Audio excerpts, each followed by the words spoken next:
Comment calculer le plus petit commun multiple de deux nombres entiers naturels? C'est ce que l'on va voir de suite dans cette leçon, c'est parti! Le plus petit commun multiple de deux nombres entiers naturels non nuls, que l'on nomme communément le PPCM, est le plus petit multiple commun à ces deux nombres non nuls. Ici, on va donc réaliser un exemple où l'on va calculer le PPCM des nombres 132 et 72. On a bien ici des nombres entiers non nuls, 132 et 72, et on cherche donc leur PPCM, c'est-à-dire le plus petit commun multiple. On va chercher quel est le plus petit multiple commun à ces deux nombres. Donc ces deux nombres admettent une infinité de multiples et on va chercher quel est le plus petit multiple commun à ces deux nombres. Alors, une première méthode pour trouver le PPCM de deux nombres, eh bien tout simplement, c'est de réciter les tables de multiplication. Donc ici, les multiples de 72, j'ai écrit ici les premiers multiples de 72. Donc c'est comme si on récitait la table de 72. 0 fois 72, 72 fois 1, 72 fois 2, etc. Donc là, j'ai écrit les premiers multiples du nombre 72. On a récité la table de 72. On a réalisé la même chose avec le nombre 132. J'ai ici récité la table du nombre 132, enfin du moins le début de la table. Et finalement, on va chercher là quel est le plus petit multiple commun à ces deux nombres, c'est-à-dire aux nombres 72 et 132. Alors déjà, avant de chercher le PPCM, le plus petit commun multiple, on va déjà identifier quels sont les multiples communs à ces deux nombres. Donc là, si je regarde les tables de multiplication, eh bien, je me rends compte que dans la table de 72, je retrouve le nombre 792. Donc 792, c'est un multiple de 72. Et je retrouve ce nombre également dans la table du nombre 132. Je le retrouve ici. Mais 792, ce n'est pas le seul multiple commun aux nombres 72 et 132. En effet, si on continue de réciter la table, bien dans la table de 72, on va tomber à un moment donné sur le nombre 1584 que l'on va retrouver également dans la table de 132. Et si on continue encore de réciter la table de 72 et de 132, on va tomber sur un autre multiple commun, c'est-à-dire le nombre 2372. Donc là, on a identifié les multiples communs aux nombres 72 et 132. Mais nous, ce qui nous intéresse dans cette leçon, c'est de calculer, de trouver le PPCM, c'est-à-dire le plus petit commun multiple, le plus petit multiple commun non nul. Et oui, en effet, parce que je ne l'ai pas dit, le premier multiple commun à ces deux nombres, eh bien c'est 0. Sauf que nous, dans la définition du PPCM, on nous dit que le PPCM, c'est le plus petit multiple commun aux deux nombres non nuls. Donc finalement, on ne va pas faire cas de 0. Donc finalement, quel est le plus petit? On va l'effacer, parce que finalement, on cherche des multiples communs non nuls. Donc finalement, 0, ça ne nous intéresse pas ici dans le cadre de notre leçon. Quel est le plus petit multiple commun des nombres 72 et 132? Eh bien, c'est le nombre 792.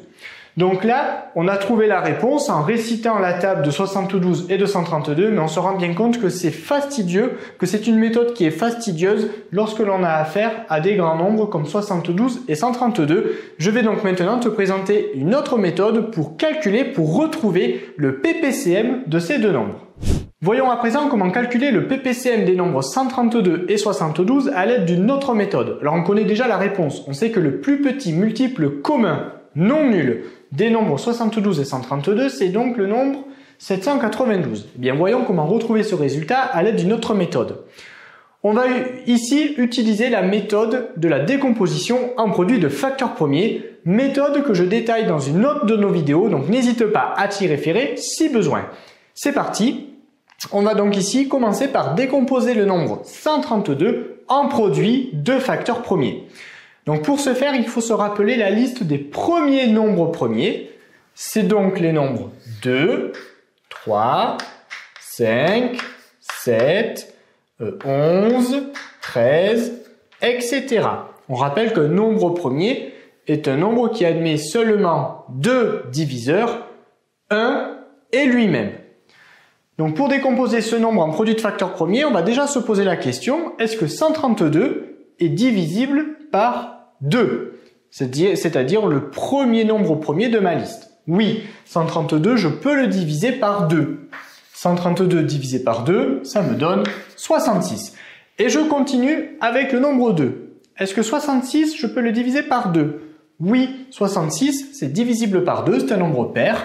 66 divisé par 2, 33. Est-ce que je peux diviser par 2 33?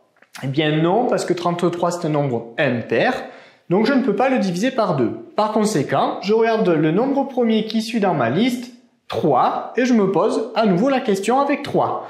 Est-ce que je peux diviser, est-ce que 33 est divisible par 3? Oui. 33 divisé par 3, ça me donne 11. Et je continue avec le nombre 3. Est-ce que je peux diviser 11 par 3? Non. Donc, je me pose la question avec le nombre premier qui suit dans la liste, c'est-à-dire 5. 11, je ne peux pas le diviser par 5, donc je continue. 11, je ne peux pas le diviser par 7, je continue. 11, je peux le diviser par 11, bien évidemment. 11 divisé par 11, cela me donne 1. Et là, j'ai terminé. Dès lors que dans la colonne de gauche, j'arrive ici au nombre 1, eh bien, j'ai terminé la décomposition de mon nombre en produit de facteurs premiers. En effet, 132, c'est égal à 2 fois 2 fois 3 fois 11. Maintenant que j'ai terminé de décomposer en produit de facteurs premiers le nombre 132, eh bien, je vais réaliser exactement la même opération avec le nombre 72. Et on est reparti. Est-ce que 72, je peux le diviser par 2? Oui. 72 divisé par 2, cela me donne 36. Et je continue à me poser la question, du coup, avec le nombre 2. Est-ce que 36, je peux le diviser par 2? Oui. 36 divisé par 2, ça me donne 18. Et je continue avec le nombre 2. Est-ce que 18 est divisible par 2? Oui. 18 divisé par 2, cela me donne 9. Est-ce que 9 est divisible par 2? Non, cette fois ça ne marche plus. Donc je prends le nombre premier qui suit dans la liste, c'est-à-dire 3. Est-ce que je peux diviser 9 par 3? Bien évidemment. 9 divisé par 3, cela me donne 3. Est-ce que je peux diviser 3 par 3? Bien évidemment. 3 divisé par 3, cela me donne 1. Et comme j'arrive ici à 1 dans la colonne de gauche, cela signifie que la décomposition en produit de facteurs premiers est terminée. En effet, 72 c'est égal à 2 fois 2 fois 2 fois 3 fois 3. Lorsque j'ai terminé de décomposer mes deux nombres en produit de facteurs premiers, eh bien on va pouvoir enfin calculer le PPCM. Donc là on s'aperçoit que dans les deux décompositions, eh bien j'ai des facteurs qui sont en commun et des facteurs qui ne sont pas en commun. En effet, je retrouve dans mes deux décompositions le facteur 2 qui revient, le facteur 3 qui revient. Donc là, j'ai des facteurs communs aux deux décompositions. Par contre, le facteur 11, lui, n'est pas commun aux deux décompositions. Il n'intervient uniquement que dans la décomposition du nombre 132. Pour autant, il faut que dans le calcul du PPCM, on retrouve l'ensemble des facteurs qui interviennent dans les deux décompositions. Donc ici, bien, si je prends les nombres du plus petit, des facteurs du plus petit au plus grand, bien, j'ai d'abord des facteurs 2 qui interviennent. Donc il faut que je retrouve le facteur 2 quelque part ici pour calculer le PPCM. Ensuite, je vois que j'ai le facteur 3 qui intervient. Donc il faut que je le retrouve également ici dans le calcul du PPCM. Mais comme ici, j'ai également le facteur 11, même s'il n'apparaît pas dans cette décomposition-là, il faut quand même qu'il apparaisse ici pour le calcul du PPCM. Maintenant que j'ai fait ça, eh bien, on va revenir sur le facteur 2. Ici, dans la décomposition du nombre 132, j'ai 2 facteurs 2. Et ici, j'ai 3 facteurs 2. Eh bien, pour calculer le PPCM, on n'oublie pas que le PPCM, c'est un multiple commun à ces deux nombres. Donc, je suis obligé de prendre la puissance la plus élevée parmi les deux décompositions. Parce que si je prends que la puissance 2 là, 2 facteurs 2, bien ça va pas aller parce que dans le calcul du PPCM, si je prends que 2 facteurs 2, Bien par conséquent, je ne vais pas trouver un multiple à la fin du nombre 72 parce que lui, le nombre 72, il contient 3 facteurs 2. Donc pour être sûr d'avoir un multiple du nombre 72, bien je suis obligé de prendre les 3 facteurs 2. 3 facteurs 2. Et là c'est bon parce que je retrouve 3 facteurs 2 qui apparaît donc dans la décomposition du nombre 72. Et dans la décomposition du nombre 132, j'ai 2 facteurs 2. Mais ces 2 facteurs 2, ils sont bien contenus dans les 3 facteurs 2 que j'ai ici. Donc c'est bon. Donc on retient que finalement, on va maintenant choisir à chaque fois, là on va retenir la plus grande puissance pour chaque facteur. Si je regarde le facteur 3, ici il est élevé à la puissance 2, ici il est élevé à la puissance 1, donc il faut que je prenne la plus grande puissance, c'est-à-dire ici la puissance 2. Et à la suite, je rajoute le facteur 11 qui intervient donc dans la décomposition du nombre 132. Et là, j'ai terminé. Maintenant, je prends ma calculatrice et si je tape sur la calculatrice 2 puissance 3 fois 3 puissance 2 fois 11, eh bien normalement, on va retomber sur le résultat que l'on avait là, c'est-à-dire le nombre 792. Ainsi, le plus petit multiple commun des nombres 132 et 72, c'est donc le nombre 792. Cette leçon est désormais terminée. Abonne-toi à la chaîne pour ne rater aucune de nos prochaines vidéos et on te dit à très vite dans une autre leçon de petits savants.